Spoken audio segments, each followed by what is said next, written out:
দুন্দুল দিয়ে ঝোল রান্নার জন্য দুন্দুলগুলো আগেই ধুয়ে নিয়েছি। এখন গোটা গোটা করে কেটে নিব।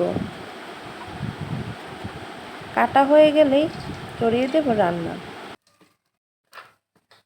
তেল, পেঁয়াজ, রসুন, আদা, হলুদ গুঁড়ো, মরিচ গুঁড়ো, এরপর একটু নেড়ে নেব। মশলা কষানো হয়ে গেলে পরিমাণ মতো পানি দিয়ে দেব। স্বাদ হওয়ার জন্য নারকেল বাটা দিয়ে দিচ্ছি,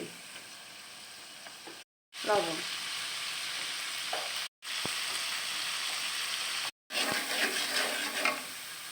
মশলা কষানো হয়ে গেছে, এখন ঝোলের জন্য পানি দিয়ে দেব।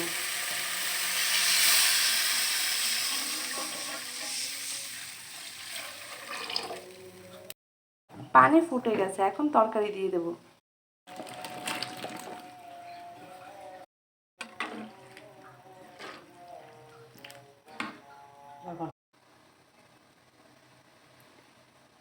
কাঁচামরিচ দিয়ে দিচ্ছি, জিরার গুঁড়ো দিয়ে দেব এবার। এরপর একটু নাড়া দিয়ে নামিয়ে ফেলবো।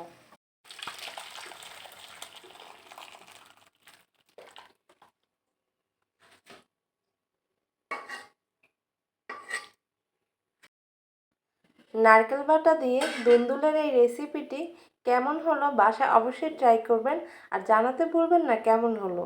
আর লাইক, কমেন্ট, সাবস্ক্রাইব করে অবশ্যই পাশে থাকবেন। ধন্যবাদ।